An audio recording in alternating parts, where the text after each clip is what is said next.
200 रुपये। तो अपने हिसाब से टोटल कितना आएगा, 1 2 3। तो जब मैं इसको टोटल करता हूँ, इसको टोटल करूँगा, 200 रुपये बोल रहा है क्वेश्चन, है ना। इनको जब हम टोटल करेंगे तो कितना है, 200 रुपये बोल रहा है। तो क्वेश्चन के हिसाब से 200 रुपये, तो अपने हिसाब से कितना आया, 1 और 2 3, 3 और 1 4, मतलब 4 रुपये के बराबर कितना है, 200 रुपये। तो अपन एक का वैल्यू निकालेंगे, है ना, एक का वैल्यू। तो 4 पंचे 20 और 4 शून्य 0। तो एक का वैल्यू कितना है, 50। ठीक है, एक का वैल्यू कितना है, 50। नहीं दिख रहा है क्या, समझ में आ गया होगा। 4 रुपये बराबर 200, तो एक का वैल्यू निकाल लो। तो एक का वैल्यू कितना आएगा, 4 पंचे 50, है ना। एक वैल्यू यहाँ से और समझिए एक बार, 4 रुपये का वैल्यू 200, तो रुपये से रुपये कैंसिल, एक का वैल्यू लूँगा 4 एकम 4, और ये हो जाएगा 4 पंचे 20, और ये हो जाएगा 4 शून्य 0। तो एक का वैल्यू कितना आया, 50। एक का वैल्यू कितना आ रहा है, 50, दिख रहा है ना। तो एक का वैल्यू 50। तो अब पूछा क्या है इसमें, 25 पैसे के सिक्कों की संख्या कितनी होगी, 25 पैसे के सिक्कों की संख्या। तो 25 पैसे के सिक्कों की संख्या कितना भाग है, 4 भाग है। तो 25 पैसे के सिक्कों, एक का 50, तो 4 का क्या हो जाएगा, 4 गुना 50 बराबर कितना, 200। आई होप समझ में आ रहा होगा। आया समझ में। एक का वैल्यू बस अपने को निकालना है, बाकी जितने भाग दिए, इसका पूछता था कि इसका कितना वैल्यू, 50, ये 200, ये 200।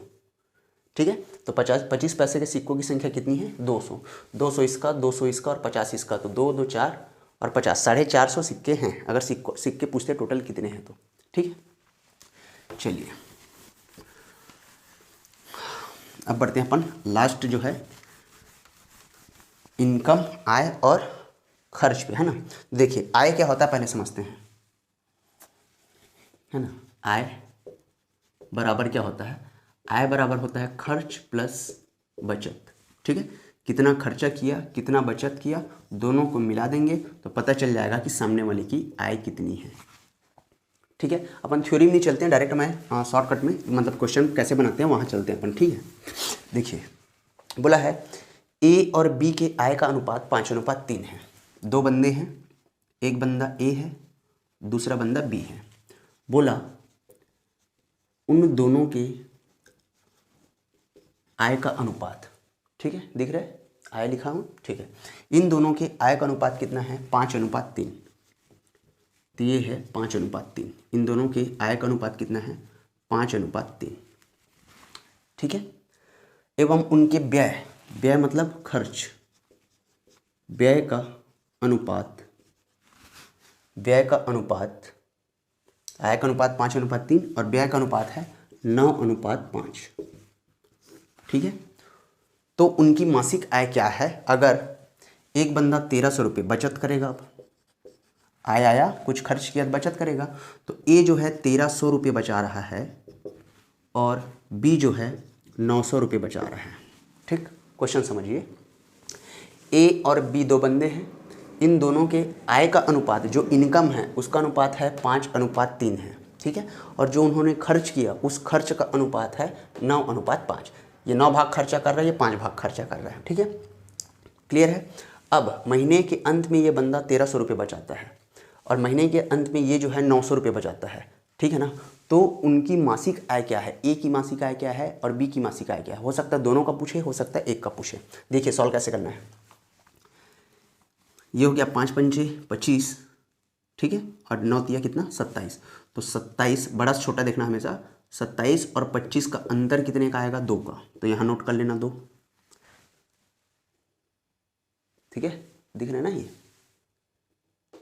नोट कर लेना 2। ठीक है ना। अब यहाँ से देखो, इसका गुना इसके साथ और फिर इसका गुना इसके साथ, तो ये कितना हो जाएगा, 9 निया 8100।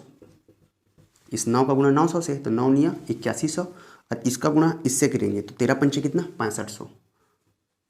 6500, तो शून्य में शून्य गया, आया शून्य, शून्य पे शून्य गया फिर आया शून्य, 11 पे 5 गया 6, हासिल पे आया 1, 8 पे 7 गया 1। तो 2 का वैल्यू 1600, फिर 1 का निकाल लेंगे, जो अभी अपन सीखे सेम चीज़ें हैं। 2 का वैल्यू 1600, तो 1 का वैल्यू कितना 800। 2 का वैल्यू 1600, तो 1 का वैल्यू कितना 800, 1 का वैल्यू 800। पूछा क्या है, तो उनकी मासिक आय क्या है। तो देखो एक का वैल्यू 800, तो ए का आय कितना था 5, तो 1 का 800, तो 5 का कितना 800 गुणा 5, बराबर कितना 4,000 रुपये कमाता था ये। बी का पूछता तो 1 का 800 तो 3 का कितना 3 गुना 800 मतलब कितना 2400। इजी था एकदम। थोड़ा सा देखेंगे समझ में आ जाएगा। मैं थोड़ा सा इधर उधर खींच के लिख दिया, आपको समझ में आया होगा। आय का अनुपात हमने पहले लिख लिया, फिर खर्चे का अनुपात लिख लिया, फिर उनकी बचत कितनी है लिख लिए। पहले इन दोनों का क्रॉस मल्टीप्लाई किए, फिर इन दोनों का क्रॉस मल्टीप्लाई किए। इन दोनों के क्रॉस मल्टीप्लाई से दोनों का डिफरेंस देखे, वो लिख लिए। अब इन दोनों के क्रॉस मल्टीप्लिकेशन मतलब तिर्या गुणा से जो आया उनका अंतर देखे और उसको यहाँ लिख लिया। और अपने को सिर्फ और सिर्फ एक की वैल्यू चाहिए, ठीक है। महीने में एक कितना खर्चा करता है अगर पूछता तो एक का वैल्यू 800 है तो 9 का वैल्यू कितना 9 अट्ठे 7200। खैर वैसे पूछेगा नहीं। 4,000 का तो उसका आवक है, 4,000 तो उसका आवक है, तो 7200 कहाँ से खर्चा करेगा, ठीक है। क्वेश्चन यहाँ से और बहुत सारे घुमा के बनाया जा सकता है, ठीक है। चलिए ठीक, समझते हैं। एक क्वेश्चन और करते हैं, ध्यान से समझिए, सेम टाइप का ही क्वेश्चन है। डायरेक्ट कर लूँ। आय का अनुपात 3:2। दो बंदे हैं मान लो ए और बी। आय का अनुपात कितना है, ये हो गया। आय का अनुपात है 3:2, 3:2। फिर दिया है व्यय का अनुपात। आय का अनुपात 3:2 और व्यय का अनुपात दिया है 2:1। ये आवक का अनुपात है और ये खर्चे का अनुपात है। ये आवक और ये खर्चे का। बचाते कितने हैं, दोनों अगर 4,000 रुपये बचाते हैं महीने का, ये भी 4,000 बचा रहा है और ये भी 4,000 बचा रहा है, ठीक है। तो प्रत्येक की या पहले वाले की मासिक आय क्या है या दूसरे की मासिक आय क्या है, मासिक आय ही पूछेगा। तो क्या करेंगे अपन, देखिए इनका क्रॉस मल्टीप्लिकेशन, इनका क्रॉस मल्टीप्लिकेशन है ना, तिर्या गुणा। तो 2 दूने कितना हो गया 4 और 3 एकम कितना 3। इन दोनों का अंतर कितने आएगा 1, यहाँ नोट कर लिए, ठीक है। अब इसका क्रॉस मल्टीप्लिकेशन, इसका क्रॉस मल्टीप्लिकेशन, तो ये हो गया 4 एकम 4 और ये हो गया 4 दूनी 8। तो एक आया 4,000 गुणित 2 किए तो कितना हो गया 8,000 और 4,000 गुणा 1 करेंगे तो कितना हो गया 4,000। इन दोनों का अंतर कितना है 4,000, ठीक है। क्वेश्चन क्या पूछा, पहले वाले की मासिक आय कितनी है, पहले वाले की मासिक आय। तो देखिए उसके आय का अनुपात कितना था 3, 1 का वैल्यू 4,000 तो 3 का वैल्यू 3 गुना 4,000 मतलब 4 दिया 12,000 रुपये आंसर, ठीक है। दूसरे का पूछता तो 1 का वैल्यू 4,000 तो 2 का वैल्यू कितना 2 गुना 4,000 मतलब कितना हो जाता है ये 8,000 आंसर, ठीक है। आई होप आपको अच्छे से समझ में आया होगा।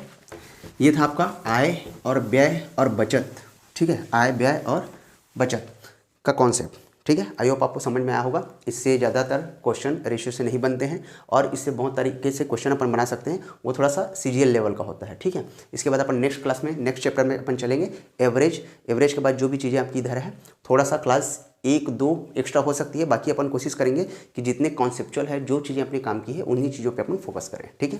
तैयारी करते रहिए, मिलते हैं नेक्स्ट क्लास में। Thank you.